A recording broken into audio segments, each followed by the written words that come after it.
But what we're going to talk about tonight is Cleopatra, the last of the pharaohs, and we'll look at her life, but also try to put her into a whole bunch of context so we can understand her life.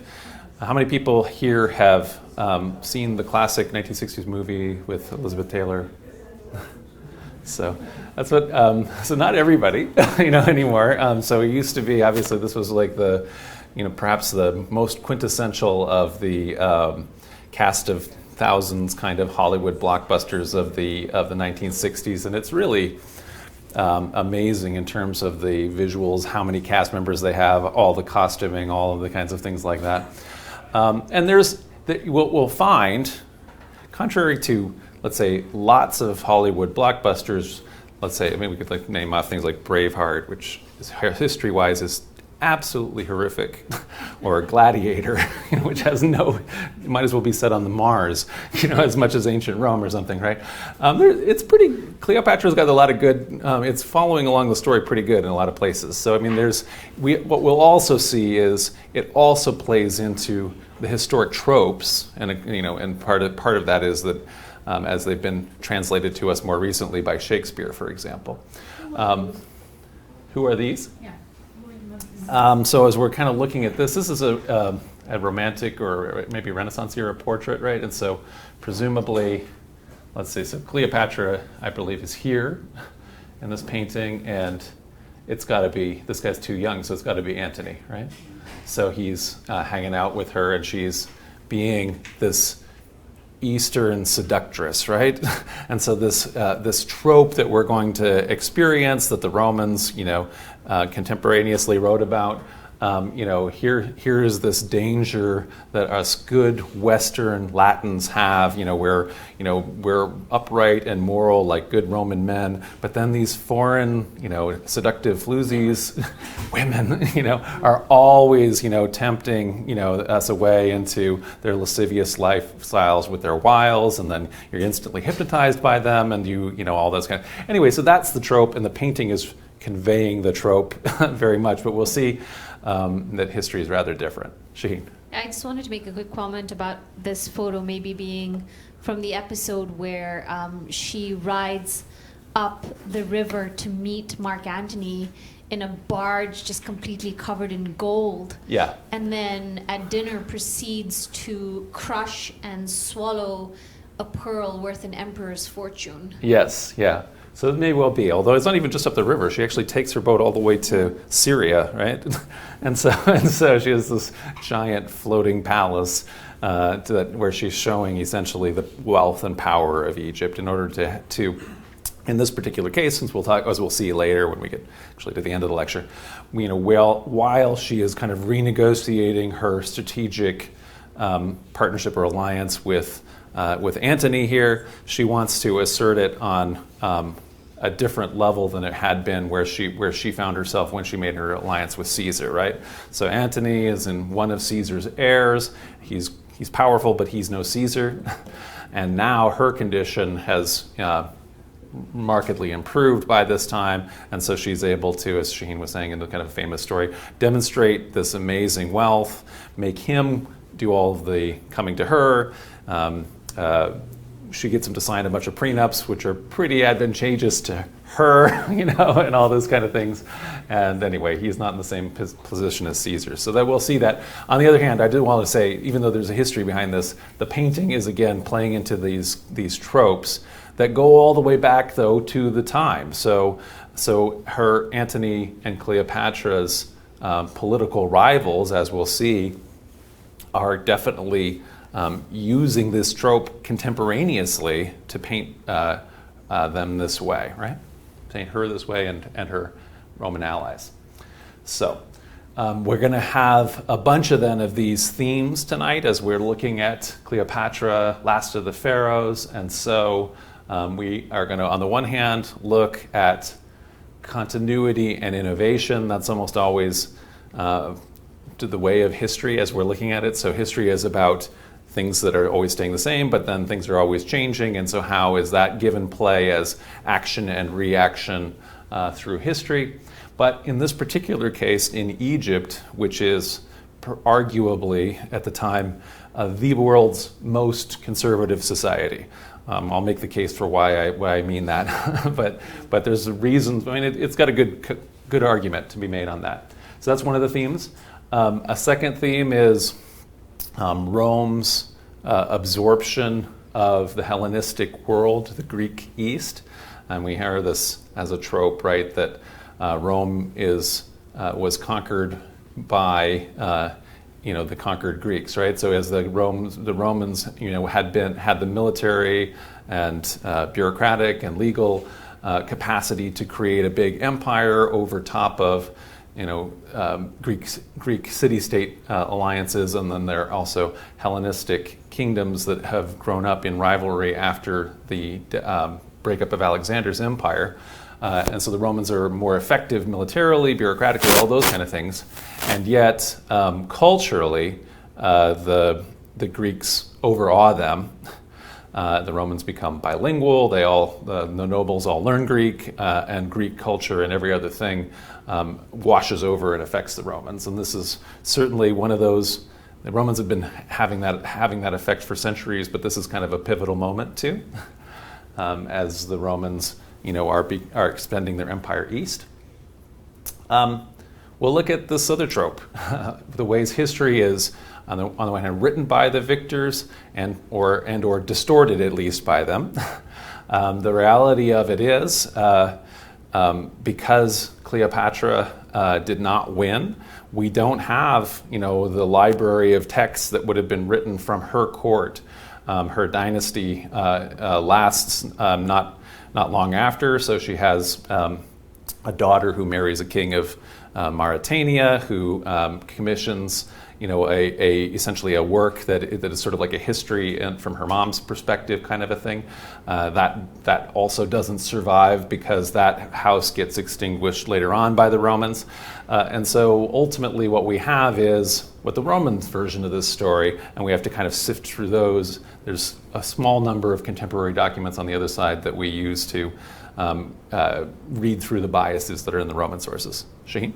Also, it was during her time that Julius Caesar was responsible for burning down the Great Library at Alexandria.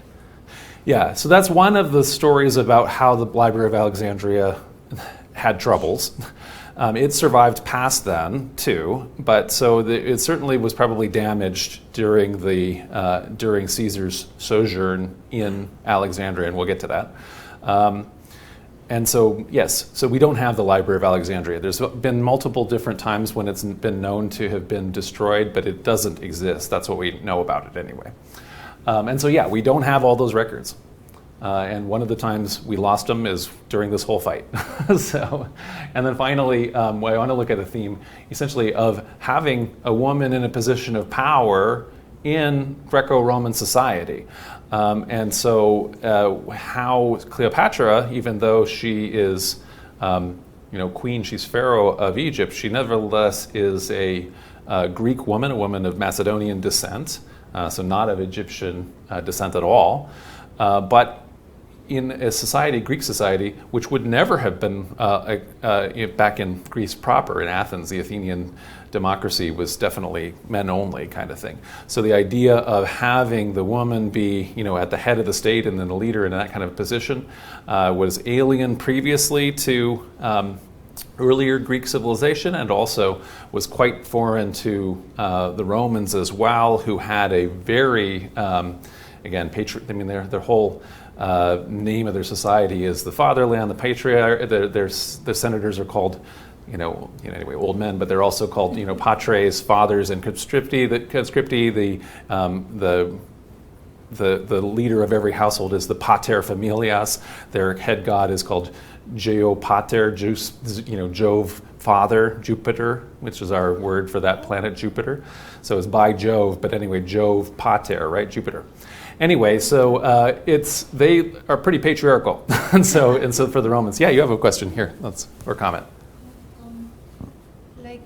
I traveled to Egypt a few years back, and yes. Do they still have such bias against her? During my entire trip, I did not hear anything about Cleopatra. All I heard was about Rasmus, Tutankhamun, and everything. They don't. I even traveled to Alexandria. They have no details about her or any. I mean, I was like, wow. Yeah, I was like, okay, like she's so famous being the last pharaoh and all. Yes. But there's so little information about her in Egypt. But they would talk about all previous pharaohs, but Yes. not in particular about her. So Wow. do they still Okay. hold this bias that she was not really from Egyptian descent or? Well, all of the last whole dynasties are not Egyptian, native Egyptian. So yeah, maybe one of the reasons why, I mean, contemporary Egyptians, so Egypt did spend, after this moment, and actually before this moment, Egypt spent somewhere in the range of almost 3,000 years of having foreign rulers and not having native Egyptian rulers, and so that changed with Nasser. And at the time of the ending of the colonialism, and so there probably is a bias there about wanting to promote the native rulers, and the native pharaohs, as opposed to when there's a Greek dynasty, and so maybe so. But I mean, in Alexandria, you can't help but talk about. I mean, Alexandria is a Greek city, right? So it's hard not to. But anyway, so maybe it's because again. But then another thing is the real Alexandria doesn't exist. Like the real Alexandria is drowned under the sea, like after the earthquake. It's only the new one which they rebuilt after that.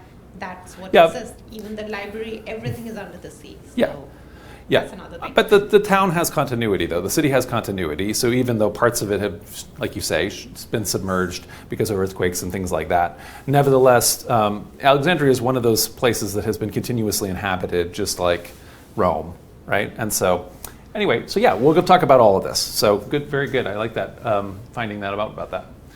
Okay, and then last, we're also going to be able to have a lot of options to talk about the movie, or at least have pictures from the movie. So again, here's that seductress, just like in the romantic painting. Her real story, I can argue, is a very great political drama, which is also a tragedy, and it could therefore be a romance because there's romances involved. But on the other hand, we shouldn't lose track of the fact that this is also major political alliances, the leaders of big factions in the Roman Empire and also in the Hellenistic world. And so, anyway, we'll look at how all this works. Okay, so let's start here about some context here, the antiquity and conservatism of ancient Egypt. And so this is a image probably of Cleopatra in Egyptian garb, and so even though we were just mentioning how she has no Egyptian blood in her, and all of her ancestors, actually the previous Ptolemies, every single one of them, didn't even speak Egyptian. She is the very first of the Ptolemies to learn the native Egyptian language. They always used Greek. Nevertheless, they did all don the traditional garb and regalia of the preceding Egyptian dynasties that had gone back thousands of years, right? And so ancient Egypt goes all the way back. It's one of the 5 cradles where civilization develops independently. If you're counting as a kind of a cradle, the entire Fertile Crescent from Egypt across to Sumeria. That's one of the places where it's all kind of establishing the Indus River in India, China, and the Mesoamerica and the Andes. And so anyway, it's one of the ones that goes all the way back. And when you're talking about Rome, for us, Rome, we're just talking about Rome being so ancient, and Rome is at the very early origins of our Western thought. Nevertheless, if we go to the traditional date, it's not really the date Rome was founded, but the traditional date Rome was founded 753 BCE, when Romulus, the founder of Rome, is historically supposed to have built a hut in the middle of what ultimately becomes the city of Rome. The Great Pyramids were already 1,800 years old by then. So there has already been a big Egyptian civilization for a long time, by the time Rome is even being founded as a village, right? By the time, we think of the Hebrew religion, Jewish religion, we think of the Bible as having great antiquity.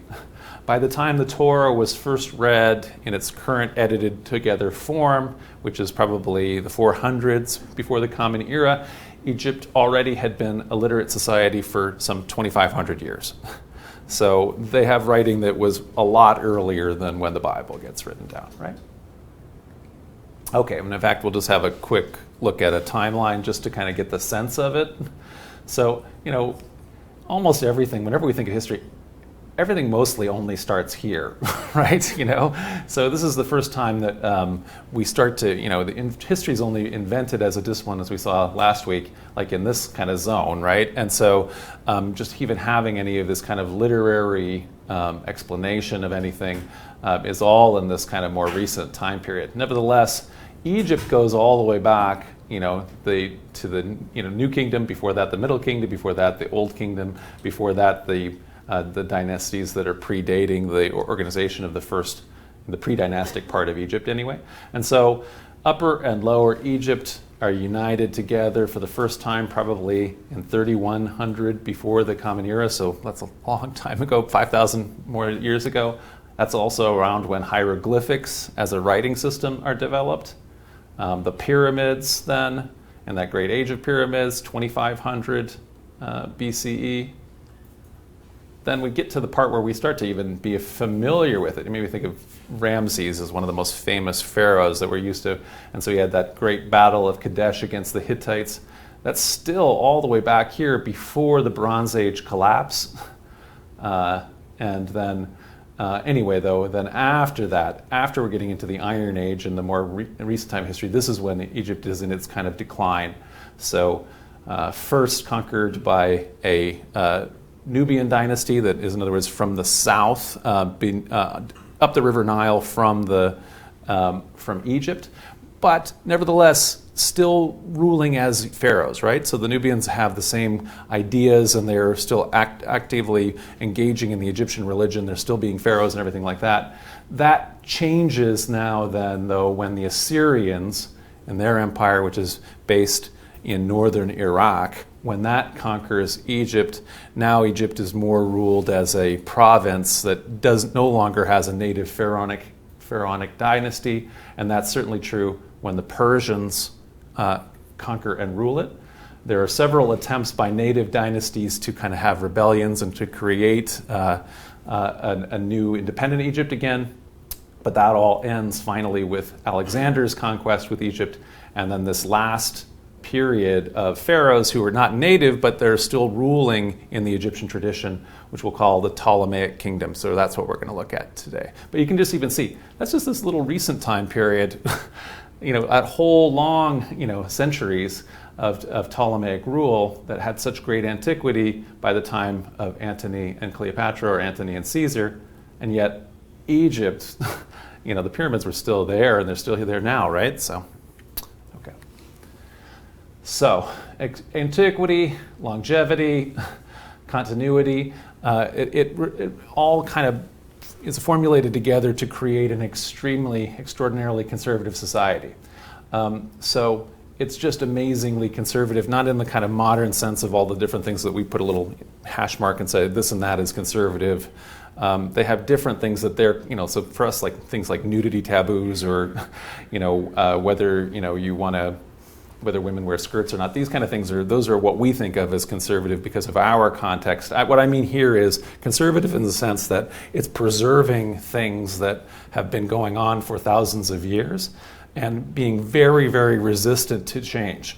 And so whereas all history is about continuity and innovation, there's a bunch of societies that are more open to innovate, and that can be very productive for them, but it can also make them derail, right? And so Egypt does not derail. It just doesn't move, essentially, relative here. So an example of that is that Egypt resisted iron technology. So everybody else is getting into the Iron Age for a couple centuries. The Egyptians were like, we're pretty happy with bronze. We've liked bronze this entire time. The problem with it is, if you were sitting around and you're like, well, we really like, all these World War II propeller fighters because those are really good, and then people start having these stealth jets, and anyway, it's not. Yeah, it doesn't. No matter how much you like them, other people there's an advantage sometimes to innovation, right? So, another example of that. So coinage. You know, the Lydians up in what's now Turkey in Anatolia have this great idea. What if we, instead of just constantly having to lug, you know, giant barges of grain and trade them for all of your, you know, giant cart full of textiles, you know, why don't we maybe say that the grain is worth such and such many coins, you know, which we're creating this idea of a coin, and then the coins are worth such and such amount of purple cloth. And so that massively facilitates, the invention of coinage massively facilitates, on the one hand, trade, so the ability for merchants to trade without having to lug all this stuff around. But then also, if you could imagine, the state has a big interest because it can tax easier. So all the way up until this time, even though the Lydians have invented coins for 4 centuries, the Egyptians are like, yeah, we're not really interested in that. We've always bartered, and that's how we're going to keep doing it. We've always had the taxes collected in kind, so people can just bring their grain to the royal granary, and that's how they pay their taxes. We don't need this coin business. So it's another point of resistance. Another thing is, of course, I mean, we've seen the hieroglyphs, and they're quite beautiful, and they stay all, you know, more or less the same, just unchanged for thousands of years. There's a certain economy that comes of making a kind of a cursive version of it as it changes, but in fact, it's still amazingly inefficient to write in the script version, the Demotic version of it, up until after the invention of the alphabet. So the alphabet, when that gets created by the Phoenicians and the near neighbors, in fact, of the Egyptians, they're not having access to this thing, but they're like, we don't need that. And so they resist all of those kind of things. So that said, sometimes when you have this kind of extensive continuity and solidity, you know, this is a civilization that maintained itself, right? So we mentioned that moment of that Bronze Age collapse. Well, Egypt doesn't collapse in the Bronze Age collapse, right? So the Hittites, who had a great civilization based up in Anatolia and what's now Turkey, and likewise, the predecessors of the ancient Greeks, we hardly even call them the Greeks, but anyway, the earlier civilization, the Mycenaeans and the Minoans, they both collapse in this Bronze Age collapse. They even lose literacy.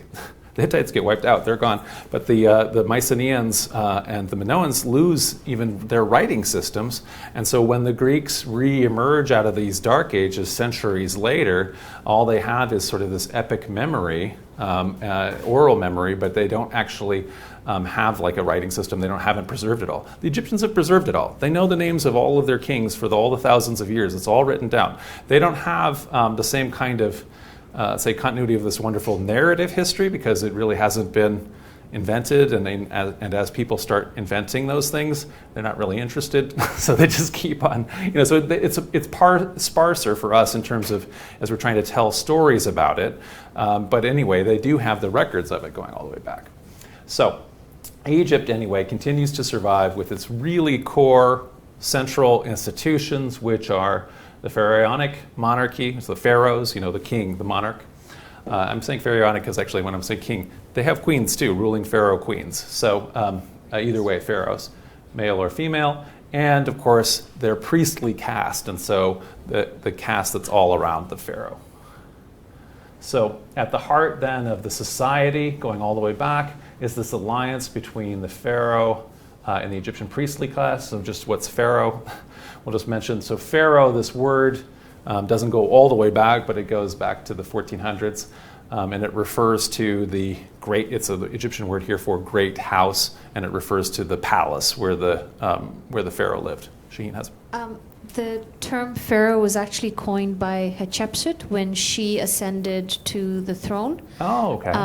And it's because in ancient Egyptian, they had a word for king, but they didn't have a cognate for female ruler. Oh, okay. And queen just meant like king's wife. Okay. And so she coined the term pharaoh, great house, so that she could take the title of ruler. Ah, very good. So yeah, so already back then, as we'll see in the future here, we have the first example, just very early, of a woman being the monarch, and so then therefore getting a non-gendered word in order to express government. So and you start calling, instead of, if president was a masculine word for the U.S., then if we started having a woman president, which hopefully we will soon, hopefully very soon, then you start calling the White House, as opposed to, because we're always talking about the White House. The White House did this, the White House did that, because this is where the president's residence is, right? We don't have that problem because it's not a gendered word, so it could easily have a female president, but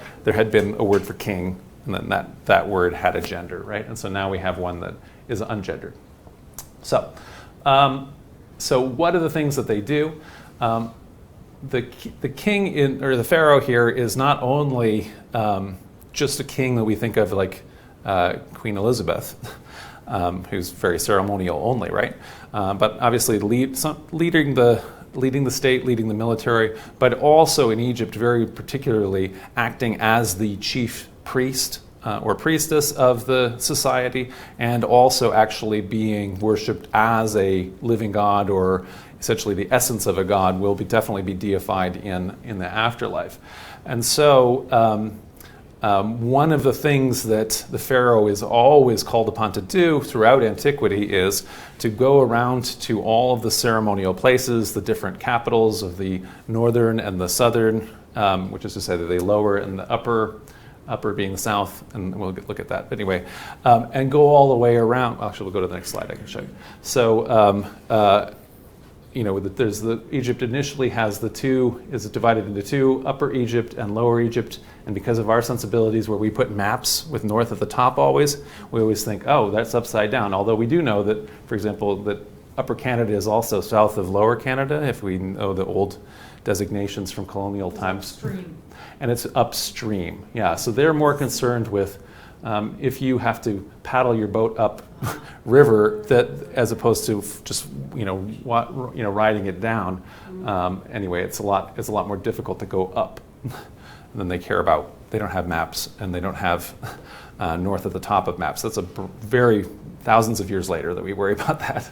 Yes, is there a comment? Or no, you're just holding your hand that way. I'm sorry. Okay, it's a gesture. So one of the things that the pharaoh is going to do then is the traditional capital of Lower Egypt, Memphis, Thebes, Upper Egypt. And so at different times throughout the year, you will have to go to those ceremonial centers.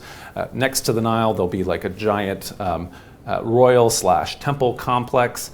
There will be, for example, some particular myth. There'll be that's part of the sacred identity story of the Egyptian kingdom. So Isis resurrecting Osiris, or whatever it's going to particularly be, the defeat of Seth, and those will have to be acted out by the pharaoh. So the pharaoh does all of those things, and that's what makes all of those things real, and those are living. It's not, we think of them as just myths and stories. They are part of the actual lived experience. Every year that happens, and that's why the year continues on. That's why Egypt continues to be the way it is, and that happens for thousands of years. And so it's not quite what we think of kings as sitting around and doing maybe all the time, which is like playing with their corgis and every once in a while having to welcome a new prime minister, no matter how boorish she may be, and this kind of thing. Anyway, the king is doing these kind of ceremonial, religious kind of stuff. So generally, through the whole course of Egyptian history, Egypt is quite inward-looking. So it has this advantage of, it's like if you were building a subway, it's all on one line, right? So essentially it has this nice transit corridor. You don't have to worry about going too far either side because it's just desert. And then specifically, when you're worrying about enemies, it's kind of impossible to attack. It's very hard anyway to conquer Egypt from this way. It's quite easy from this way. So you have to be worried this direction and occasionally from this direction. But more or less, you're always worried this way. And so every once in a while, like for example, in the New Kingdom here, that time with Ramesses, the Egyptians will assert kind of their control over the Levant, so Syria, Palestine, that whole area. But more commonly, they're here, and they are largely worried. Initially the Hittites, like I say, are up here. they're worried about powers, especially sometimes the Hittites, but more likely the people over here in Iraq, right? So the people in Mesopotamia, which is a rich land, which has enough troops that can go and attack Egypt if they want to. Whereas the people that are living here in between, so we think of the Bible stories, people who are living in Judah and Israel, Canaan, those people have such a little territory that they're really no threat to a great power like Egypt or Assyria, right? Mesopotamia. So every once in a while, or maybe once only, the alliance then between the pharaohs and the priests broke down. And so that's quite famously happens with Amenhotep IV, who decides, presumably, has a very bad relationship with all of the different priests of Amun in Thebes. He closes all the traditional temples. He imposes instead the worship of the solar discs, the Aten. A lot of people look at this and they say, well, maybe this is the origin of monotheism, but in any event, we're only allowed to worship the one god or divinity in the form of the sun, the solar disk. So instead of having to worry about all of these little gods of Egypt that we've been having for the last 2,000 years, we're now only going to you'll see God every morning when God is over top of you, and through the idea of the solar disk. So he also changes his name. He becomes Akhenaten instead of Amenhotep, has the name of Amun, so he's no longer interested in the god Amun of Egypt, but instead the Aten. He builds a brand new capital that has the word Aten in it, and he also eliminates then the old religious centers, which is where all of those old priests have all of their power. And so all of those rituals that you would do, that the pharaoh would do, that made Egypt be there, those are all gone now. And so those guys are all out of a job. And so now there's an attempt by the pharaoh to go a different direction. However, as we know in this particular case, although it lasts a little bit out past Akhenaten, ultimately the priests prevail in the time of his successor, Tutankhaten, who becomes Tutankhamun, King Tut, as we know, and so who also doesn't last very long. So that all gets reversed. But essentially, normally, and this is often a problem when in any monarchy. So a lot of cases, the way that a monarchy works is between an alliance between the kings and the nobles. And so one of the things that happened, when we looked at Magna Carta, when King John broke his alliance essentially with the nobles, that's when Magna Carta happened, right? And so in this same way, this is a rupture. But I bring this as an example because normally the alliance holds, right? So we have that alliance at the heart. We have what becomes, therefore, an amazingly conservative society, a society that resists things like coins, like iron weapons, like alphabet, and that comes at a particularly strong cost to your economic, military, and let's say cultural capacity. You have less economy in general, you have less capacity to tax, you have less military power, and you're less likely to get Shakespeare, right? Because we're not doing new kind of art, and most of the time we're trying to make the art look exactly like it's looked for 2,000 years, so there's no change. Okay, so we mentioned, in that timeline, after all of the native dynasties are petering out, the Bronze Age, the Iron Age is now upon us, that the people from Nubia, from Kush, in what's now Sudan, and conquer Egypt and create essentially a Kushite empire, but they're ruling as pharaohs still, but now it's a dynasty from upriver. And so that's starting in 774 BCE.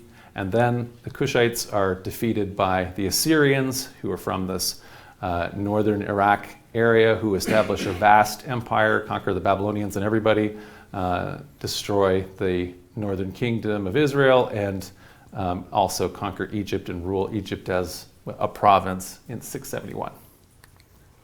Okay, and then the Assyrians also fall to a much bigger empire, right? So the Achaemenid Empire, which is the empire of the Persians, the Persian heartland here, but they conquer everything from Afghanistan and Central Asia, across Iran, across Iraq, the whole Levant, all of Anatolia, and actually into the Balkans, and of course Egypt. And Egypt then after the 500s here is reduced to a satrapy, which is to say province that is ruled by a satrap or a governor of the Persians. Okay.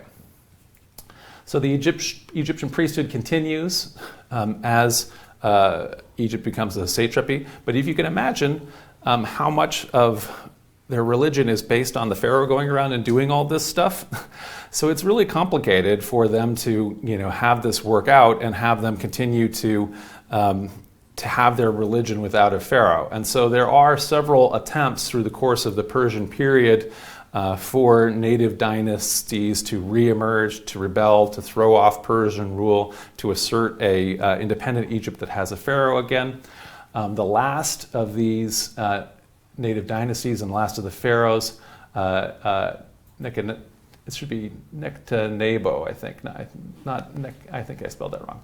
Anyway, Nectanebo II, he reigns then here in the 4th century. He's the last native ruler of Egypt, but the Persians are too powerful, right, for this kind of thing. So Egypt doesn't have the capacity to fight back against the entire strength and might of the Persian Empire, and so that they're crushed. And so that ends, and it would be potentially the end of the story of Egypt that had been going on for thousands of years, and now it's just going to be a province of some empire, except for the Persians don't end up lasting either. And so in 333, Alexander of Macedon, who has already become the overlord of Greece, whose father Philip had amassed a huge army and readied a huge army with the idea of invading the Persian Empire, comes across from Europe into Asia and ultimately has a series of battles with the Persians led by the Persian Emperor Darius, where Alexander and his troops are victorious. And so he defeats Darius in battle in 333. This is here. And then Darius flees back to the Persian heartland in order to just get another army because he's got lots and lots of troops and wealth and everything else. Alexander, though, doesn't chase after him. Instead, Alexander decides that he's already conquered this area. So now he's going to secure his flank. So he goes down the coast. He goes to Tyre, this Phoenician city that had been an island, and the kind of thing that that you do with the kind of military hubris is he connects it to the shore by building a causeway, and it has to capitulate. And so Tyre to this day is a peninsula now, not an island. Anyway, and so from Tyre he continues down and conquers Egypt, 332 BC. So. While he's in Egypt, he does this thing that we think of it as, because we think of this Alexandria as being, we may not think of any other Alexandrias, but actually Alexander, as he's going all around the entire empire, he is doing this thing where he is founding Greek colonies, and he's naming them all in his honor generally. So they're almost all called Alexandria. And so there's actually lots and lots of dozens of Alexandrias. But this one really takes, and becomes the most successful of these Greek colonies. And ultimately creating Greek colonies, which is to say a Greek-designed polis, where Greek customs are going to be, where you're going to settle veteran soldiers. So after Alexander's soldiers have all gone around places, they'll become citizens and be given lands back in these kind of cities, and they'll become the central citizens that are running these new realms. That's one of the things that Hellenizes or begins the process of Greekification, Hellenization of this whole Middle East and North Africa. So he also, though, while he's there, in addition to founding Alexandria, while he's there in Egypt, he goes out to the oasis. Go back here. You can see, not just staying here. So see, these are different places he's founding Alexandrias, important Alexandrias. There's a lot more than that. These are just the big ones.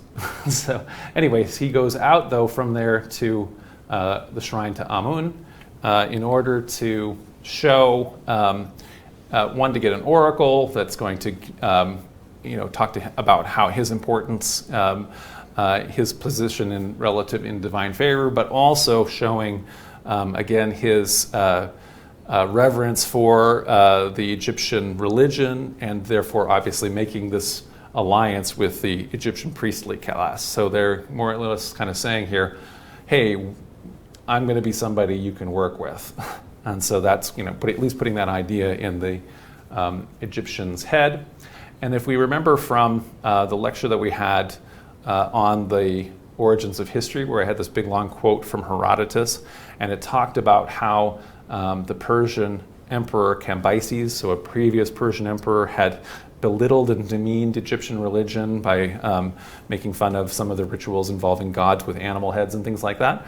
Herodotus more or less said, you'd have to be nuts to do that because everybody thinks their own customs are the good customs, and so there's no. All you're going to do is piss off people when you laugh at their faith, as opposed to treating everybody with this kind of tolerance. And so whether or not Cambyses actually did that, it was written down in Herodotus, and so this is a kind of thing that Alexander, who is famously the student of Aristotle, so as somebody who is trying to kind of practically put some of these Greek ideas into kind of extreme practice of taking over the world using them, he can maybe have read up on what people have done wrong previously in Egypt, and so having that as maybe a guidepost here. Okay, so what ends up happening then is Alexander, having done all that in Egypt, he then continues on, follows Darius back, and ultimately ends up defeating him, and then going on to conquer a bunch of the rest of the empire and deciding that he wants to conquer India. His troops don't like that idea, especially because the Indians seem very well equipped and have all these elephants and everything like that, and so ultimately is persuaded to go back to Babylon, where he dies. And so as a result of that, he never actually goes back to Egypt or Alexandria, the city that he founded. With no successor, whether it happened or not, the tradition is that when he's being asked to leave a successor, people are saying, who are you going to leave your empire to? And he supposedly says the strongest. And so that obviously, that doesn't put anybody in particular in charge, but it does set things off for a civil war. And so the civil war then that happens in the Hellenistic world actually goes on now for another 300 years. But at a certain point, some of his leading generals, so Seleucus, Antigonus, Lysimachus, Cassander, and Ptolemy, essentially get given different parts of the empire, and they establish, ultimately they establish the different successor states. So the Seleucid kingdom, the Antigonid kingdom, the Ptolemaic kingdom, and so on in the Macedonian and Greek heartland. So, who was Ptolemy? Oh yeah, question. Just out of curiosity, if you look at like since the beginning, like for thousands of years, why no one goes south of Jerusalem, like the Arabian Peninsula? Why everyone sticks towards that? Towards that. So why he went here, he conquered this, and then he went that way, and he didn't even care about any of this. Yeah. Because no this is cares. really a desert. I mean, and so it's not fertile. There is some these oasis settlements, and going all the way down to Yemen, where there is some arable land. The amount, though, of population and wealth down there compared to Egypt is quite negligible at this point still, and so there's almost no reason. So what they have is there's Bedouins that are especially all along the edges here. And they ultimately create kind of like their own kind of trading post kingdoms here that are centered on like Petra. And so essentially the empires are able to deal with the more sedentary or wealthier ones that are immediately trading with them, but they don't see any need in trying to take their whole army, march it across a desert in order to try to get access to a place that they've never heard of and don't care about, right? And so essentially Alexander is just taking over the existing Persian Empire. The Persians already don't have any particular interest in this kind of hinterland. Okay. So who is Ptolemy? So this guy who made a beeline for Egypt, I always consider to be the smartest of the generals. It's the best of the successor kingdoms in terms of you got a hold of a base. When you're gonna go have to go duke it out with people, you want to go secure a base first, and then you can fight over who gets to own Cyprus, this kind of thing, right? But you want to have a good base. So he's a Macedonian noble. He's a childhood friend of Alexander, so he's been with Alexander the entire time. He's one of his 7 special close bodyguards who serve as his key generals. He is appointed then upon Alexander's death when essentially Alexander's mentally challenged brother and also his very young son are technically in charge of the empire, and the generals initially just divide all of the provinces in fact, not in name. And so they're still ruling in name of Alexander's house and dynasty for the first little while.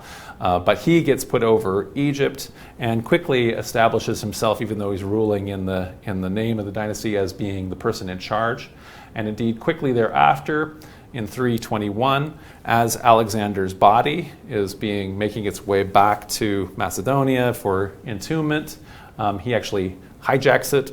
So he attacks the caravan and the people who are taking it back so that he can entomb it first in Memphis and later in Alexandria, so that he can kind of show, I'm the successor here of Alexander, right? Is that why he's called Soter? He's called Soter Savior because he saved somebody or other up in Cyprus or something. So he has a later battle where he saves somebody. So anyway, it's called Soter when in Alexander's day. So again, we have that highly traditional land. So there is, in terms of forms and artwork, attempts of continuity. So we have our Greek picture of Ptolemy I here, Greek bust. But they also made for local Egyptian consumption statues of him like a traditional pharaoh, right? Newman. He looks like Alfred E. Newman Pharaoh, right? So when that dynasty that he's been ruling in name of is swept away in 305 and he takes kingship in name too, he not only takes the Greek title of King Basileus, but he also assumes the title Pharaoh, and he then begins to revive these pharaonic traditions and imagery. His successors restore the Egyptian temples. They build numerous new temples in the Egyptian religion, and obviously, therefore, when you're building temples, you have to endow them with lands. You have to hire priests. The priests have now a thing to do and a place to live. They have their power base. They're now your local governors, and you've made this kind of alliance with them. The difference that happens here, as opposed to in the ancient predecessors where the pharaohs were traveling up and down the Nile and doing all of the rituals themselves, Ptolemy doesn't do that. He stays in Alexandria, and they paint pictures of him doing it on the walls of all the new temples. And so we have that's why we have actually all the best temples almost are from the Ptolemaic period, and they have all of the kind of imagery of all this stuff, but of the rituals that are supposed to be done. But he doesn't actually go and do them, and indeed, as I mentioned, he doesn't actually know Egyptian. So he has this kind of alliance, and they're doing the forms. The priests, though, are more or less getting to, throughout the bulk of Egypt, they're getting to have kind of their own say, so long as the tribute keeps on going to the capital, right? So as long as the wealth gets its way to Alexandria. So that brings us to Alexandria, right? So there's a new Greek capital of Egypt. Before it had been, the capital had been Memphis between Lower and Upper Egypt, and Thebes is the capital of Upper Egypt, Memphis and Lower Egypt. Now, however, there's a capital that faces the Mediterranean, that faces into the Greek world, which is where the Greeks are more interested in water and merchant people and that sort of thing. And so this becomes the most successful of all of those Alexandrias, and indeed the central or the most successful metropolis of the entire Hellenistic world. So there are those Seleucid kingdom, there's the different successor states that are across Anatolia and back in Greece itself. But this city quickly grows so much bigger than Athens ever was and dwarfs Athens in its classical times. So Alexandria, it's very hard to tell with ancient cities how big they ever are. It's certainly one of the big ones, and so people will sometimes want to say that there's 1 million people. Probably not, but anyway, it quite reasonably could have had 300,000 people and maybe 500,000 people, and that's broken up. It's a cosmopolitan city, and so it's broken up into lots and lots of Greeks, so the elite population that has moved there, foreign who've come with the Ptolemies, native Egyptians, of course. And it's a huge, I should say diaspora, not diaspora, so a huge population of diaspora Jews, so the largest Jewish population also in the world. develops there. And so there have already been Jewish exiles ever since the destruction of the kingdom of Judah, way back by the Babylonians, several centuries before this. Now they moved to Alexandria too. So from this center, the Ptolemies then rule over some, let's say, 7 million native Egyptians. And essentially, that's an alliance that you make with the priests, right? So the priests are down and the military are down, handling regular Egypt. You don't have to go down there. You live in what the Egyptians all just refer to as the city, so Alexandria. So Ptolemy, of course, founds this famous library at the museum, which we've already talked about, and so we have the word museum now that has entered into our language generally, but the original museon, the original museum, is a temple dedicated to the Muses, and the Muses are, of course, the goddesses of philosophy, the goddesses of industry and art and craft and all those sorts of things. And so the idea of it is that this city is now going to be is going to replace and eclipse Athens as that center of philosophy and Greek thought and Greek natural philosophy science. So they have everything from the geographers who are measuring the world and actually quite accurately determining what the circumference of the world and diameter of the world are, to other scientists who are able to invent steam engines and do all kinds of. They don't use them for much other than like fancy gizmos and things like that. But let's say making the statues move so that pilgrims can be very impressed when they put their drachma in, right? And so, yeah, Shaheen. I think that technology might go back further in ancient Egyptian history, because there are records of the Egyptian gods, their idols, moving and speaking like that. Yeah, so maybe that is earlier. So whether or not the Greeks are doing that, anyway, they have there. It's definitely meant to be now a scientific or philosophical center, and it becomes that, and also literary center.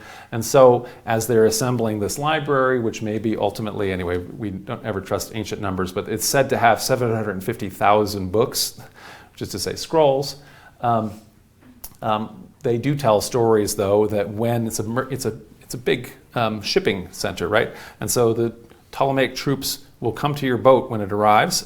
You'll search your boat for books. So if you bring in a scroll with you, the scroll gets confiscated. If you find that you've brought scrolls, that goes to the library. All the scribes in the library, then while you're there waiting, they copy it, and you can do all your business in Alexandria. And then they'll give you back the copy. The original goes in the library, And so that's. Anyway, you can see how serious they are with it. Egypt had already had libraries and librarians, but in the native language, the word for librarian in the Egyptian language as opposed to the Greek language, it meant keeper of the secrets. And so Egypt definitely had this, like I say, this traditional, conservative, and also stuff the priests are doing is secret, this kind of thing. You don't get to have access to all of those things. Now it's got to, now with this Greek hybrid, it changes. So just as a side, the Alexandria is very jealous of its reputation and its status as having the premier library in the world. So Pergamum, which is one of the successor cities in what's now Turkey, had the second greatest library. And so at a certain point, the Ptolemies, who among their different regalian rights are that they have a monopoly on papyrus trade, and so they would get all the money. Papyrus, before there was paper, before there was widespread use of parchment, papyrus is where all in the Mediterranean world people got their paper-like writing thing, as these reeds that grow naturally in the Nile are pounded together to make a paper-like product that's quite resistant and lasts huge amounts of time and is relatively inexpensive. So at a certain point, the Ptolemies are serious enough about not letting Pergamum eclipse their library that they actually ban export of papyrus. And so now the poor librarians in Pergamum don't have anything to write books on. And so whereas papyrus, which is very easy to, you still are making little pieces of paper, but you stitch them together and you can make it into a scroll. And so whereas papyrus is very good for that, now in Pergamum, they're forced to use sheepskin to write on, right? So vellum, so parchment. And vellum doesn't stitch as easily, it doesn't wrap up into a nice neat scroll, but it does stack. And so this causes the invention of what we think of as the book, right? So necessity is often the mother of invention. So because this poor librarian's up in Pergamum, they have to make books the way we have them now. So you just see lots of influential things are happening. So the library is also not only about, let's take Aristotle and Socrates and everybody else and impose that on everybody else. Certainly that's part of the idea, because even though the Greeks believe they're being cosmopolitan, they believe they're spreading universal values and things like that, they really have a lot of bias, and they really are spreading Greek stuff, right? And so they're imposing the Greek language, philosophy, customs, etc. Nevertheless, the library is interested in all knowledge, and so it wants to have access to books that are originally, anyway, written in other languages, which are then translated into Greek so they can be stored in the library. And so the very famous example here that we've talked about a bazillion times is the Septuagint Greek version of the Hebrew Bible, which I'm writing here as the original canon. So initially, there's lots more texts that could have made it into the Hebrew Bible, but there's not a decision of exactly which ones should be in the canon or not, because nobody would ever have to bother to do that before. They just have a bunch of scrolls, and some of them they think are important to them and some aren't. So now, as Ptolemies are commissioning a translation where local Alexandrian Jewish scholars are translating out of the native or the original Hebrew language into Greek, which they all know, they have to pick which texts are going to make it in. And so the Septuagint or Greek canon is actually much larger than what the rabbis many centuries later settle on when they make the Hebrew canon that's now common to Rabbinic Judaism.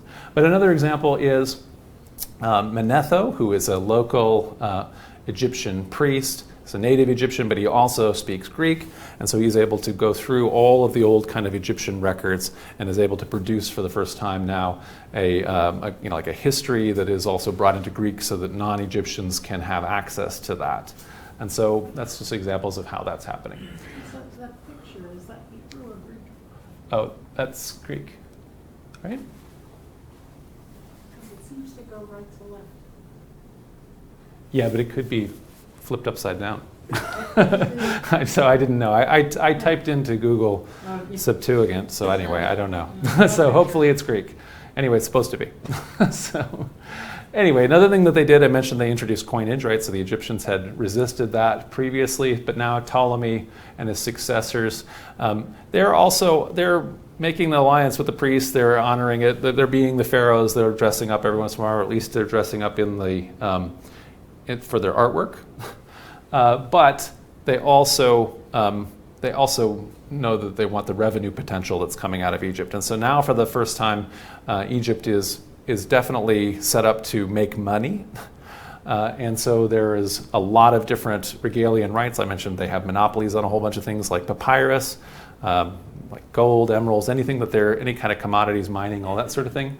And then obviously the bulk of the economy is still always agricultural.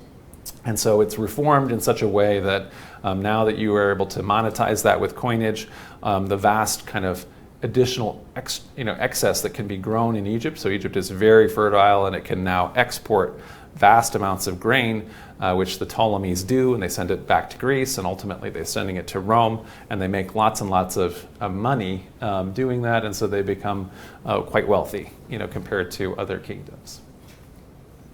Okay, I didn't have time to redraw this and make a nice version of this, so I'm not sure you're going to even be able to see it. So this has already been a lot of context, and we still haven't got to Cleopatra, so I'm sorry, but I think that that's where we're at. I'm going to show you how we're going to get there. So we started with Ptolemy the First.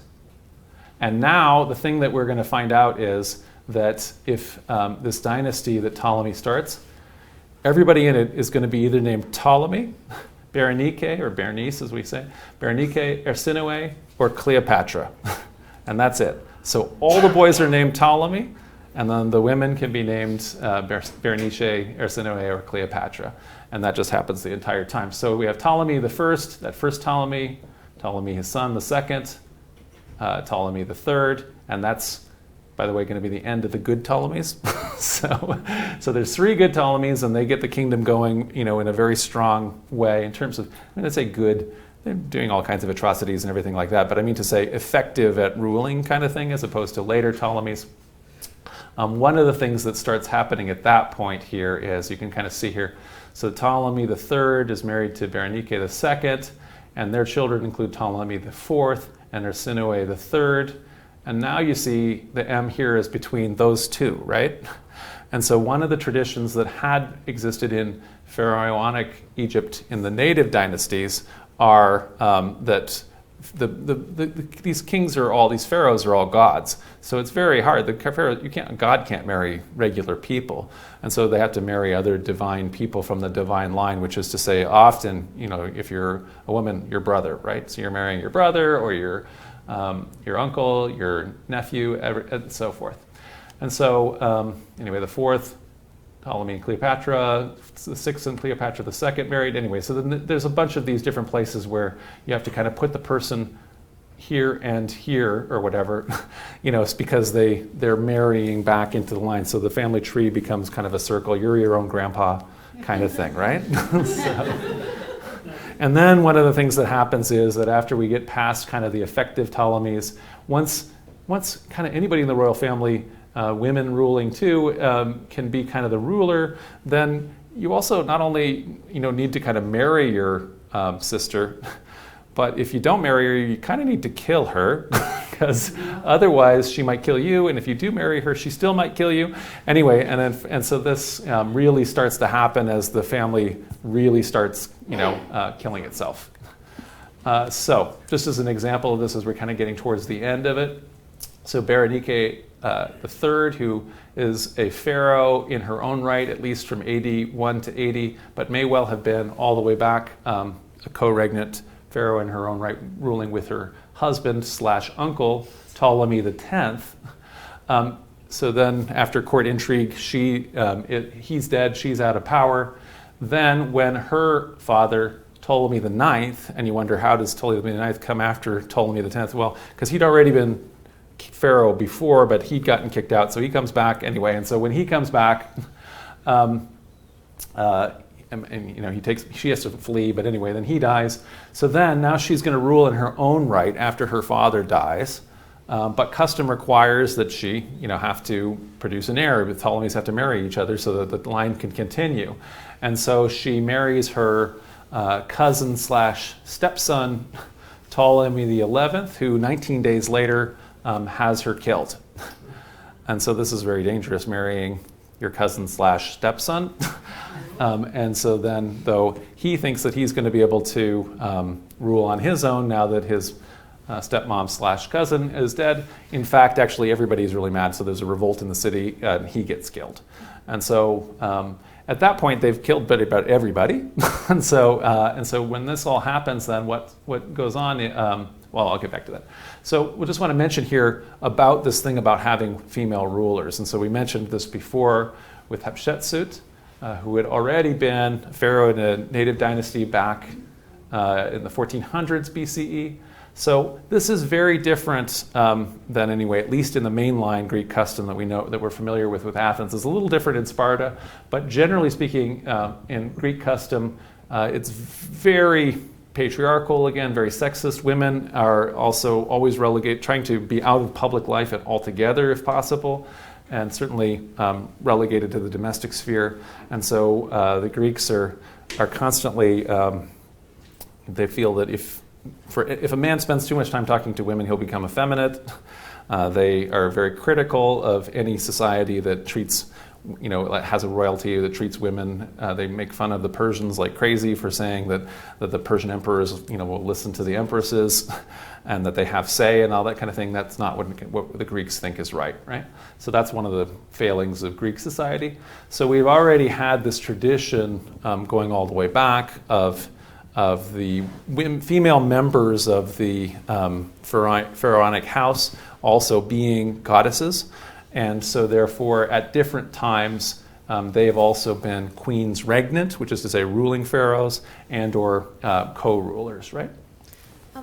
The Egyptian tradition, actually, there's, I think, 4 recorded instances of female pharaohs. And in each instance, there was an immediate and a very heavy backlash against their rulership. So Hatshepsut herself was chiseled out of history Yes. by her stepson and successor Thutmose III. And they changed it so that it would be so difficult for women to succeed to leadership that when, by the time Akhenaten dies and Nefertiti wants to assume leadership, that's one of the hypotheses as to why she had to take on a male identity, is because the custom had been changed so that a woman could not become ruler. So I totally agree with you. So I'm simplifying this way too much by saying that there had been all these precedents. So we mentioned already that Egypt has this amazingly conservative society. So the first time that this happens, obviously it's a huge backlash. The second time there's a huge backlash. The third time that happens. But now at a certain point there's so much precedent by the time the Ptolemies get around to it. I'm not saying it's easy for any one of these queens. I mentioned we just started a story where Berenice III, 19 days after she marries her cousin / stepson, he kills her. So it isn't an easy thing. I'm just saying that there is a precedent for it, and that's very different. There's nothing. For Greeks, this blows their brains. They're like, "What?" This wasn't even there. It's like so. And by analogy, it would be like, if an animal, for the Greeks, because Greek men, they're that, against this kind of thing, right? But whereas we have a precedent here, even if I'm not trying to say it's, a cake rock. So good information. Okay, so the problem is, by the time the Ptolemies have killed each other down to the last Ptolemy, there's another thing going on here. And so there had been all of these, the Hellenistic world, so they continue to have the Ptolemaic Empire, the Seleucids, the other various successor states, but now even the Macedonian one has now been conquered by a rising power in the West, the Romans, right? And so the Romans are able to prove, after their victory over the Carthaginians, they dominate the entire Western Mediterranean, and they're able several times to prove their legions' superiority over the different Macedonian hoplites. And so as a result of that, they start intervening more and more and more, and as they kind of get mixed up in Greece, then they are stuck there. And so anyway, so as they're doing that, they also start to get mixed up further afield. So people will go to them to settle things because they're the military superpower that has essentially become the police force of the Mediterranean. So we mentioned here just a second ago, Berenike III, killed by her husband, cousin, stepson. At that point, most of the legitimate Ptolemies are all dead. So her illegitimate half-brother, who is called Ptolemy XII, Auletes, and so Auletes, anyway, it means flute player. So Ptolemy the flute player took the throne. So this is the guy, so we're finally getting there, guys, I'm sorry. A lot of context here. Anyway, this is the guy then who, after he married his sister Cleopatra V, he's the father of a whole bunch of new Ptolemies and Berenikes and Arsinoes, and indeed he has 2 Ptolemy kids and he has 2 Cleopatras. And so one of those is Cleopatra VI, and then the younger one is Cleopatra VII, who is our Cleopatra, right? And so that's the Cleopatra we've been waiting for. But anyway, a lot of Cleopatras, right? So by the 1st century, though, the Roman Republic had really become the military superpower of the Mediterranean, and it's interfering in all of the affairs of these Hellenistic kingdoms. So to maintain his position, Ptolemy XII, who he's not legitimate, by the way, so any number of intrigues can happen, and so he needs to have the alliance with the Roman Republic so that he can be assured that he has their backing in case of palace coup or revolution or any kind of thing. But that's expensive. The Romans need money. Their different generals in the Roman Republic are competing to raise military troops and things like that. So when those guys come to the east, they're coming with their pockets open, and you have to pour gold into them. And so this becomes an extraordinarily expensive thing to keep Roman nobles bribed. And so anyway, in order to do that, you got to turn up the old tax spigot. Everyone loves taxes, as you know. And so anyway, so as a result of that, all the people revolt. He has to flee the city, Ptolemy XII here, and he decides to flee to Rome, right? So he goes to Rome to exile. Because why not? He's bought all those guys, right?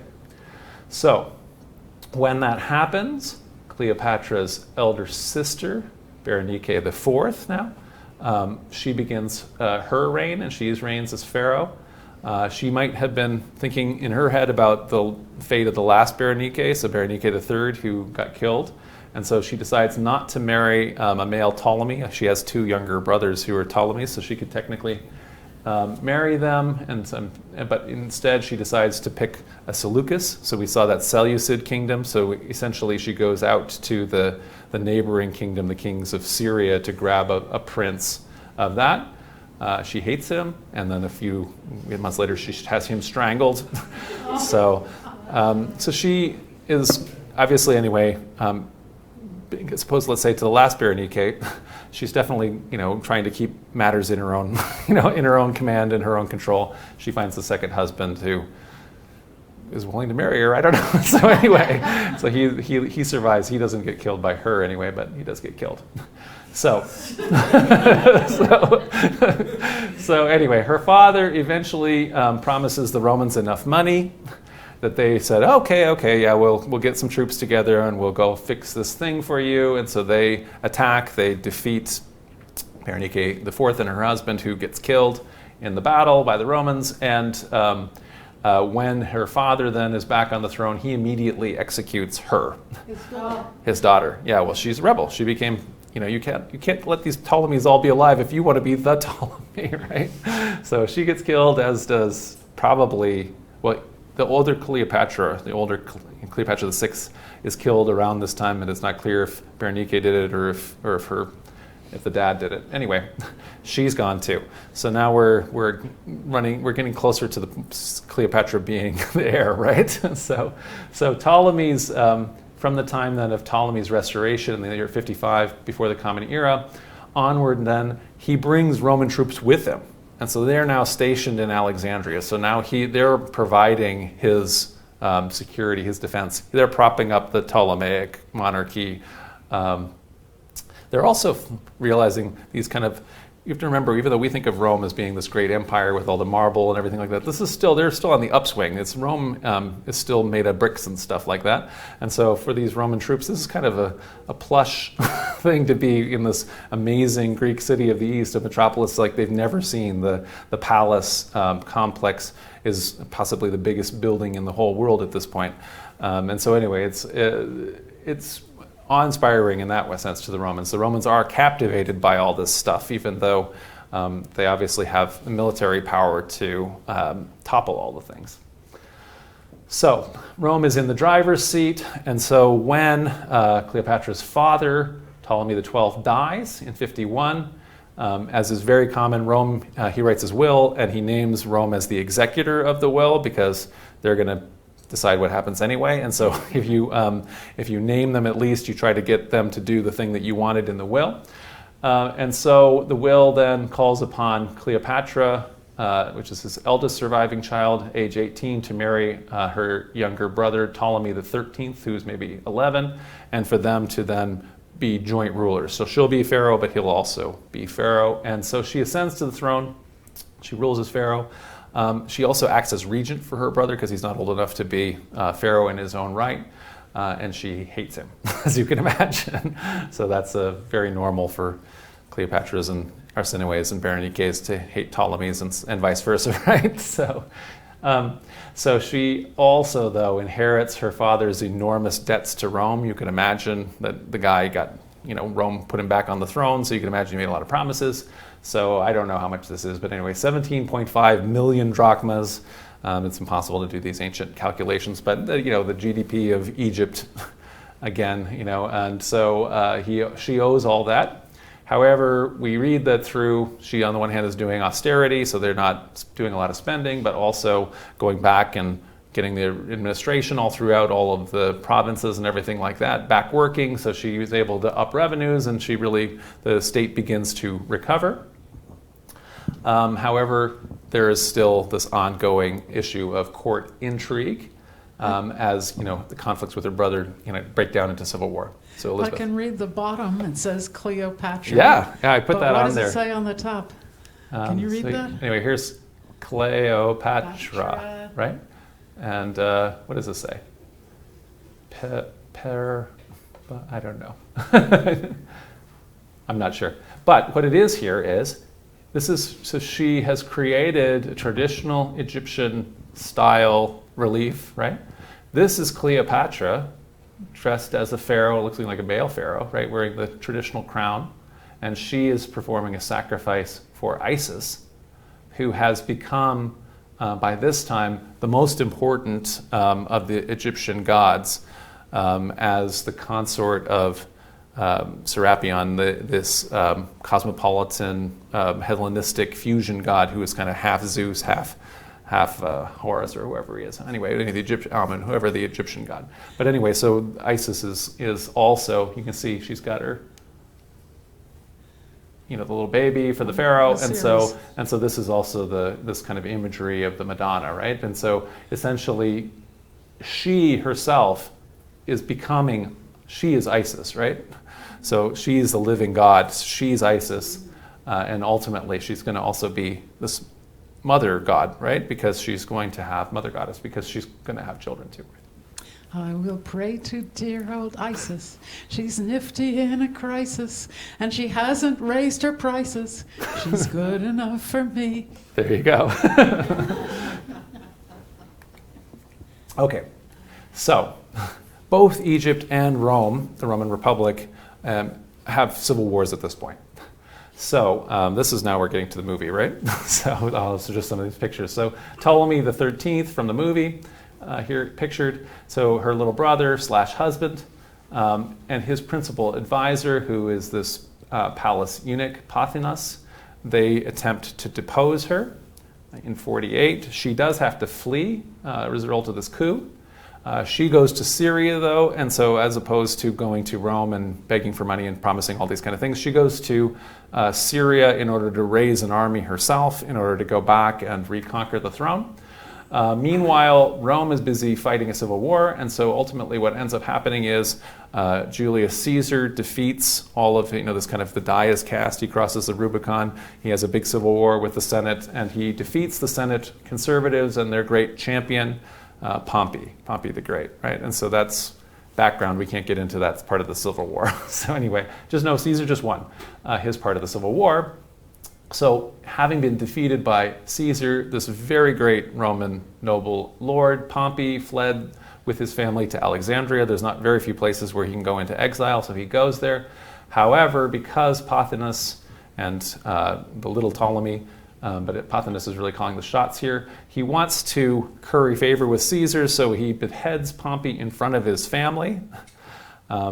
As you can imagine, anyway, this, in the case of Caesar, in terms of a fellow Roman noble, being, executed in this humiliating way by a palace eunuch, has the opposite effect from what the young Ptolemy hoped.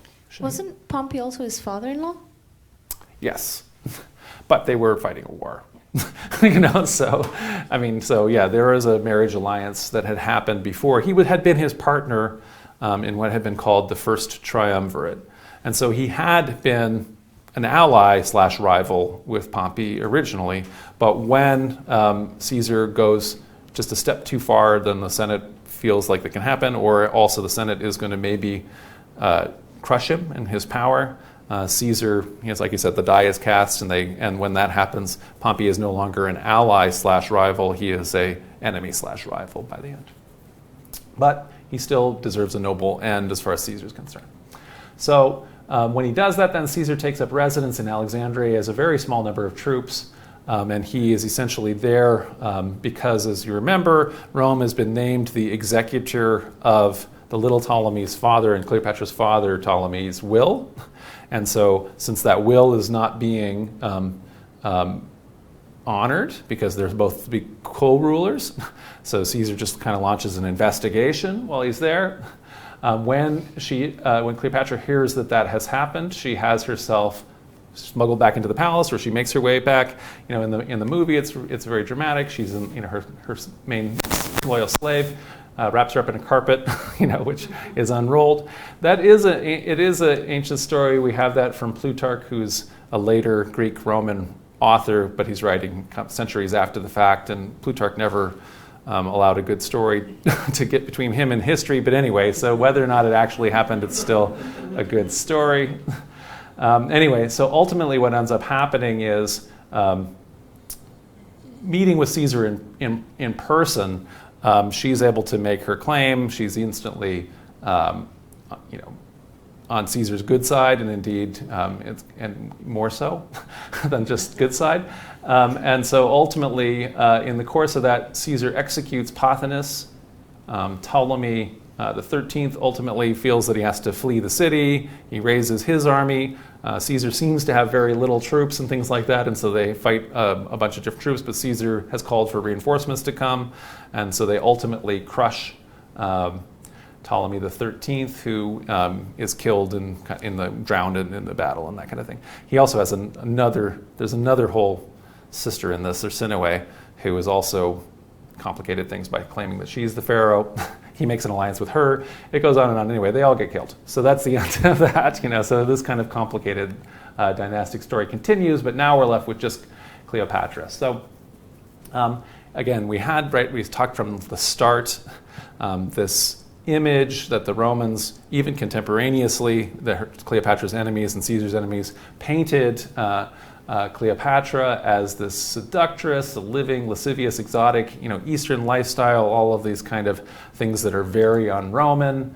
But she is in fact, a 21-year-old Greek woman who has been raised in the court of Alexandria, reading the books in the library. She is She is very multilingual. We mentioned that she is the first of the Ptolemies to know the local Egyptian language. She may have known Latin as well. In any event, Caesar knew Greek, so they were definitely able to just converse without interpreters, and they're later able to do other things without interpreters. And so, whether or not she was a great beauty, that's added to in the legends and the retellings. We have some contemporary portraits where she's fairly ordinary looking and redheaded and that kind of a thing, because she's again from Greece and not from Egypt. But one of the things we can say in terms of this lascivious point, it does appear that in her behavior she's monogamous. She is serially monogamous, right? So she's been married kind of to her little brother. That's not consummated. She's later married again to another little brother. That again is not consummated, but she is, by Egyptian law, in her view, married to Caesar, and so he becomes her consort. She's the pharaoh, and he's, a consort. And so that would have been, and later then, after he's dead, we'll see in the future, Antony as well. And so in those cases, though, she's in those relationships with each of them, and not with like a whole bunch of other, palace love boys or whatever else it is. We don't have any of those kind of things. Caesar, by contrast, is like a lot of affairs. So he doesn't have that kind of same monogamy. He's obviously at the height of his power in all of this. He's just destroyed everybody else. And in fact, while he's in Egypt, even in absentia, he is able to be elected dictator. So, I mean, he's in a pretty strong place. I mean, he's defeated all his rivals. So, I don't know, maybe she has these amazing witch powers as a seductress. Seems less likely. That's certainly written into the story that way, but there's probably something else, other things that are compelling and attractive. And so I'm going to suggest that one of the things that would have been very exotic is, again, this highly educated woman who, grew up with the museum right there, with the library right there, who was reading philosophy, who could talk about those things, who was effective as a political player in her own right, who had been able to do all of these political maneuverings in order to survive this crazy dynasty that she's in, and actually, the only one emerged as one of the only ones, anyway, adults left alive. As I mentioned, she's the first Ptolemy to learn the Egyptian language, and she is very interested in the Egyptian religion and the Egyptian people, unlike her predecessors.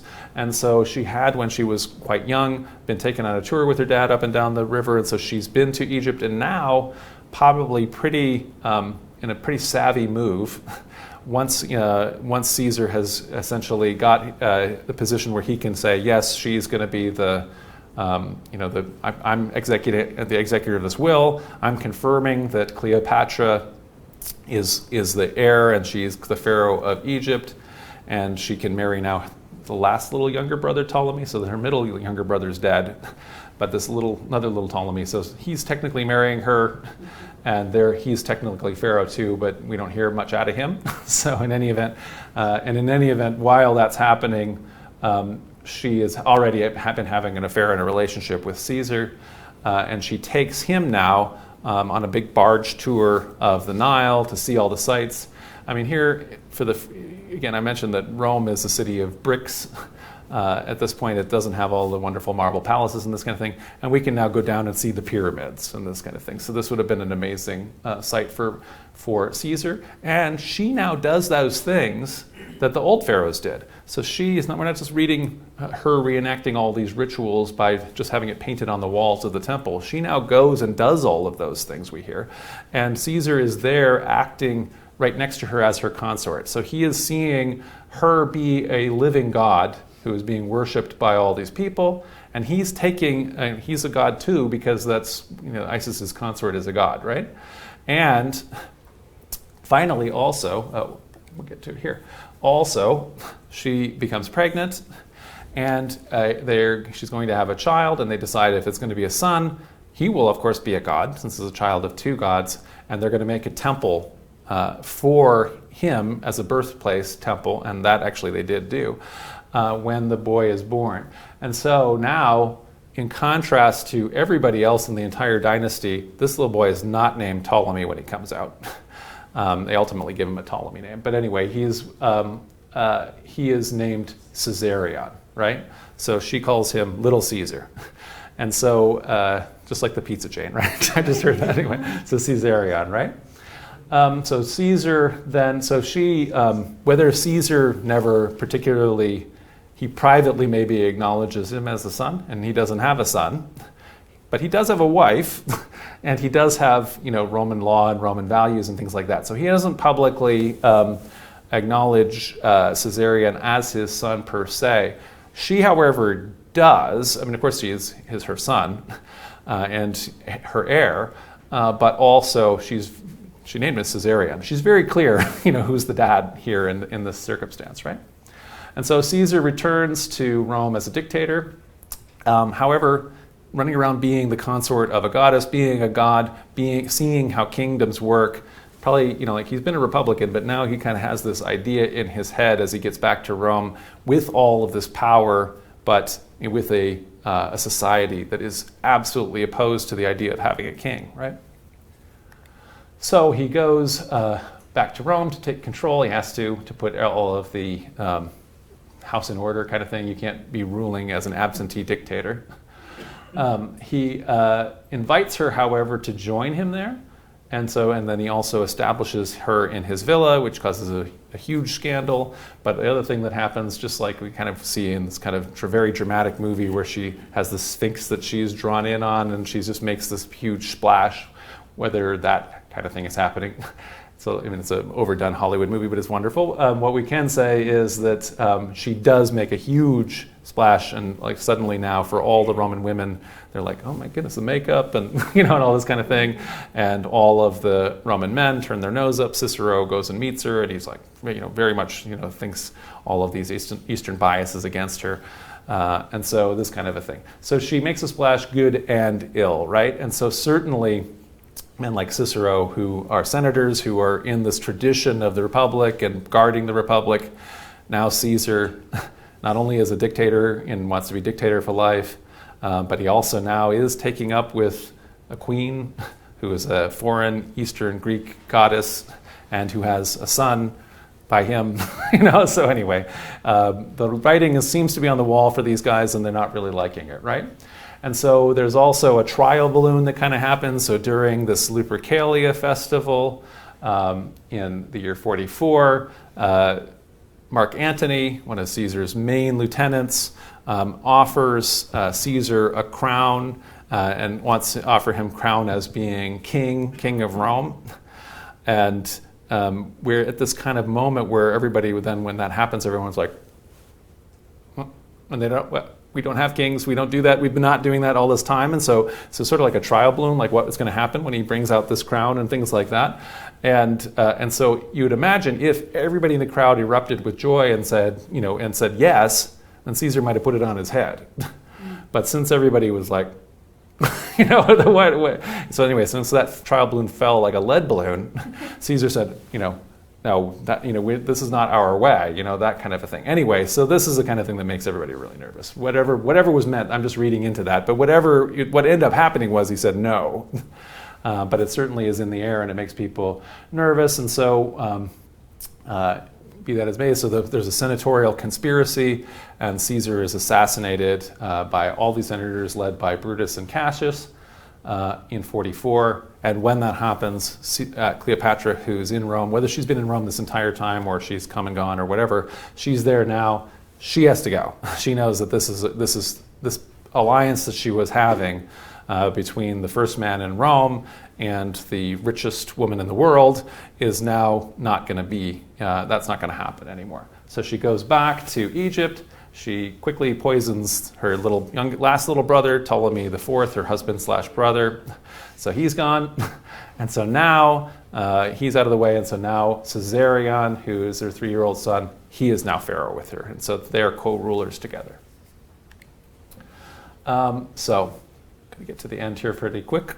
So lots more happens to the Romans. So what ends up happening, the Republicans who overthrow Caesar think, everything is going to just go back to the way it was and the republic will be restored, but they don't really have any plan.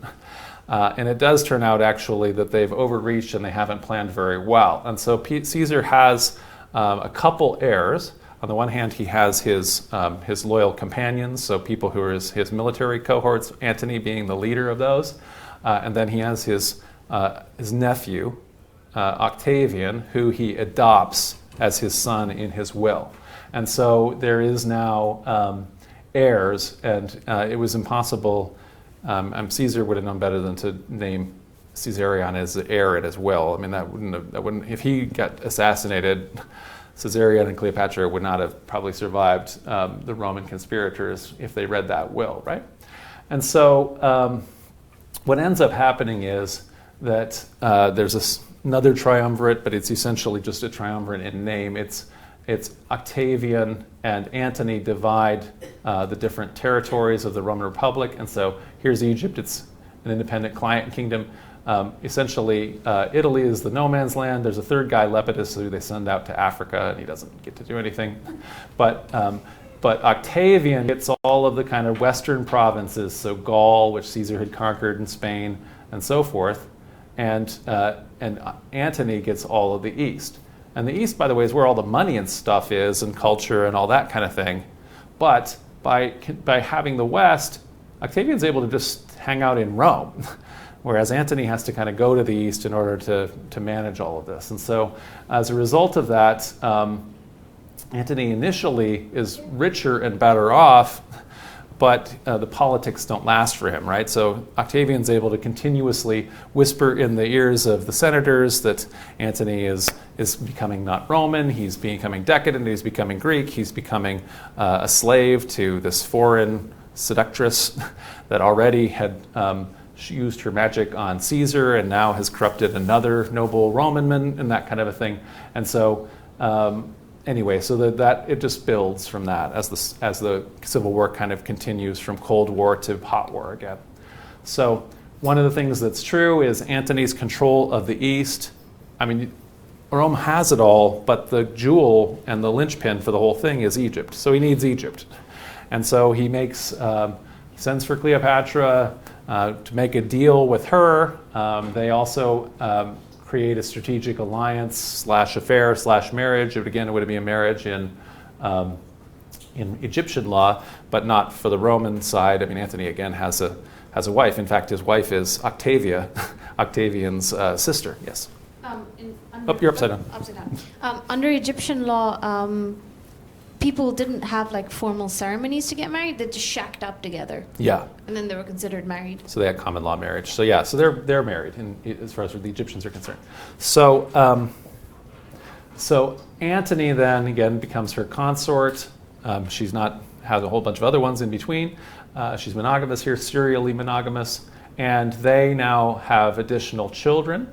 So they have twins, but she doesn't name them Antony, and she doesn't name initially Ptolemy. So she has a boy, and he's called Alexander Helios, Alexander the sun, and they're twins. And so there's a girl, Cleopatra Selene, Cleopatra the moon. So they're the sun and the moon, and she's going back to the beginning of the Hellenistic for Alexander. This is another Alexander. So she has a Caesarion, an Alexander, and a Cleopatra. And then later there's another child that's named Ptolemy, so maybe there's going to be a good Ptolemy again for the first time. We'll see. So anyway, it's a strategic alliance, but it's a much harder bargain that she drives. So when she's in a carpet, laid at Caesar's feet, her position is not as good a bargaining place, right, than later, right? So she has somebody who is in the middle of a civil war and needs Caesar's support in order to secure the throne and this kind of a thing, and he was at the height of his power and that kind of thing. Now, it's a little different situation. She is the ruler of a very rich and powerful kingdom with its own troops, its own navy, it's certainly its own money and grain and everything else, and so they strike she strikes a much harder bargain, where Antony is, as we see even from the names of the kids, way less in the position that Caesar was in. And indeed, what ends up happening is, as he starts making the arrangements now for all of their children, each one of them is promised that they're going to get different client kingdoms in the east. So he's in charge of making those kind of arrangements in the same way that Caesar was. And so his one little son, let's say, I can't remember who it's going to be, but let's say Alexander Helios, he's now going to be king of Armenia. And other people are going to get Cilicia or Cyprus or that kind of a thing. And so he's carving up and giving away the east to his own kind of Antonian and Cleopatran dynasty. And so now Egypt is going to be revived as a major power if all of this comes to be. And so you can imagine how that plays back with the Senate. So that said, so it does seem maybe like a strategic blunder. But on the other hand, that said, given the situation at the death of Caesar, so we have these two allies / later enemies that emerge, these two rival heirs. The one of them, Octavian, who is claiming ultimately to be Caesar's son. He takes Caesar's name. He's now going to be called Caesar Augustus. It's actually Gaius Julius Caesar Octavianus. That's why we call him Octavian. He's adopted, he had been called Octavius, and so then the Roman custom of adoption is he takes Caesar's name, Gaius Julius Caesar Octavianus. So he is another Caesar, right? We call him Octavian. And so he can't have an alliance with, Cleopatra and her son Caesarion necessarily, because he doesn't want to rival Caesar any more than anything else, right? And so she, I think, sees him as she would like Caesar to have acknowledged his son as his heir instead of, his sister's son, his adopted nephew, right? So in any event, she allies with Antony, and that's the direction it goes. So that's my strategic calculus here.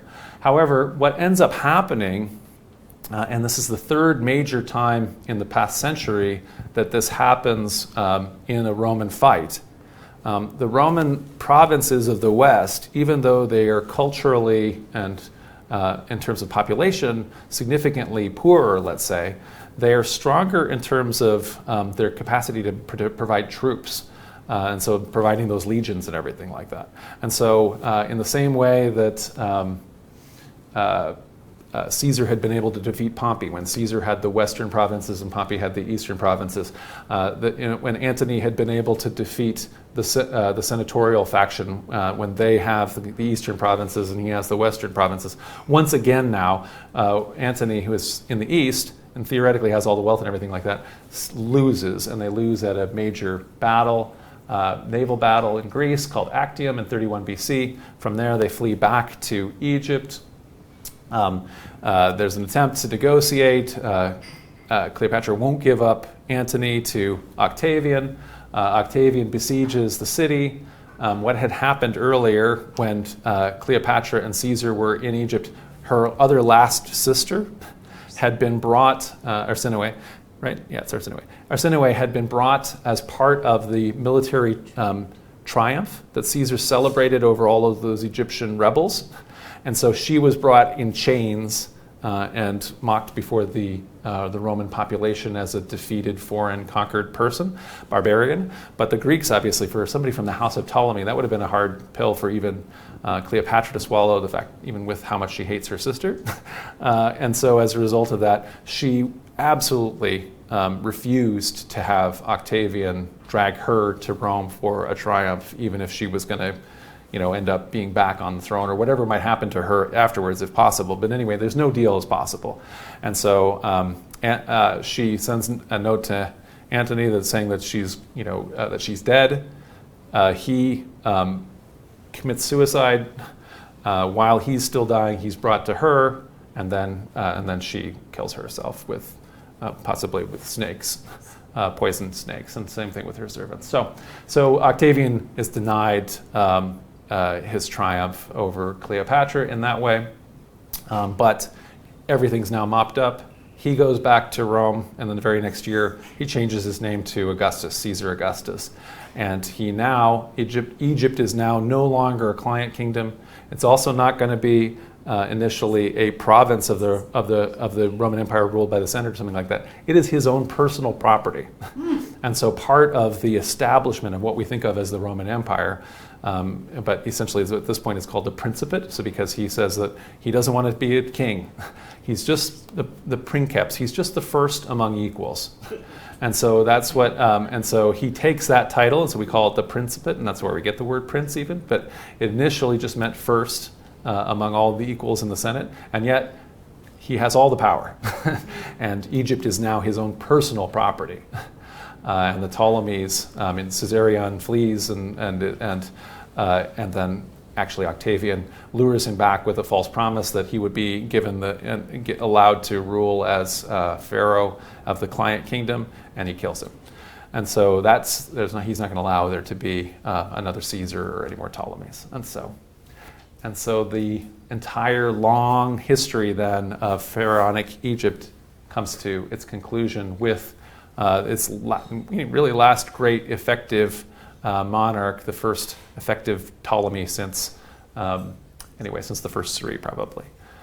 And so, what have we kind of talked about? So we talked about continuity and innovation in the world's most conservative society. So in some ways, the whole traditions of the pharaohs continued on, and Cleopatra was able to revive some of the strength that she did by learning the Egyptian language, by herself doing many of the Egyptian rituals. Her name is carved in cartouches in the Egyptian hieroglyphs. She is dressed as a pharaoh with Isis and everything else, and so there's also other stelas that are made where she's next to her son Caesarion, who is the co-pharaoh together with her. So that is ongoing, even though obviously there has been a lot of change since she's a Greek, she's ruling from a Greek city, etc. Rome's absorption of the Hellenistic world. So now this also brings the end to not just the pharaohs, but the whole Hellenistic age, as Rome now absorbs the Greek East, but is ultimately conquered by all of these Greek ideas, right? The way history is written and distorted by victors. So all of the narrative that I've reconstructed here is almost entirely from Roman sources, and they're almost entirely negative to Cleopatra, and they're showing her, painting her as a seductress and shrew and all these kind of things. And so historians have had to read through negative sources in order to find it, and we only have so few things that are left. The Romans went around and obliterated all the different stuff that had her name on it in order to try to wipe it out.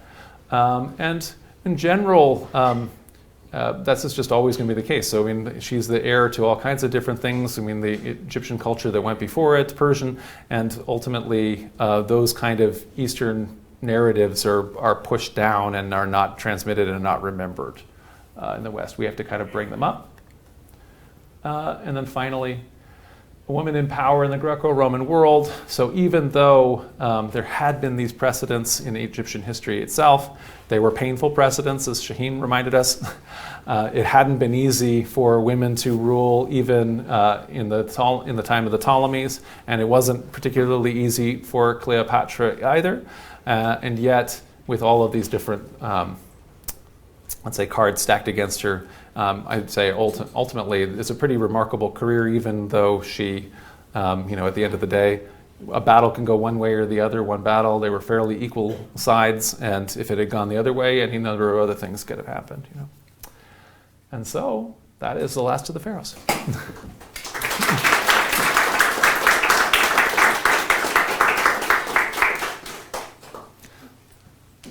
So I feel like that went way long. I'm sorry. There's so much going on. I was doing all this context, but then I realized once I did my context, I wouldn't have the Cleopatra story. So guys, thank you for enduring all of this. I appreciate it. Very good. John, maybe I can ask you two quick questions. I think it's working. Hollywood's conception of Cleopatra is that she's heavily bejeweled and uses this elaborate makeup. Is there, first of all, historical fact on that? Do we know that fact Cleopatra was an innovator in this area?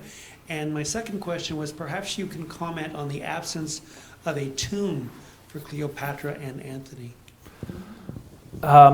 So on the second one, I believe, so there was a tomb originally, and I believe that despite the fact that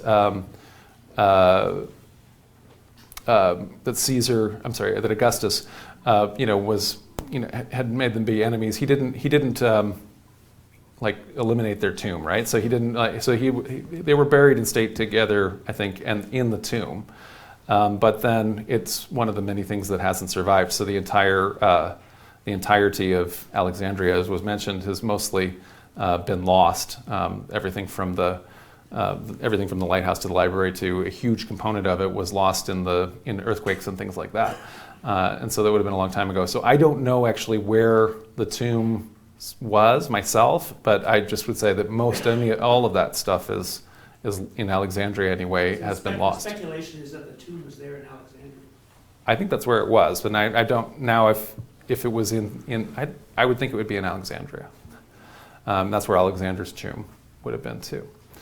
And in terms of the makeup, so my understanding is that Egyptians, men and women, are wearing makeup. Going back to that, I don't know though.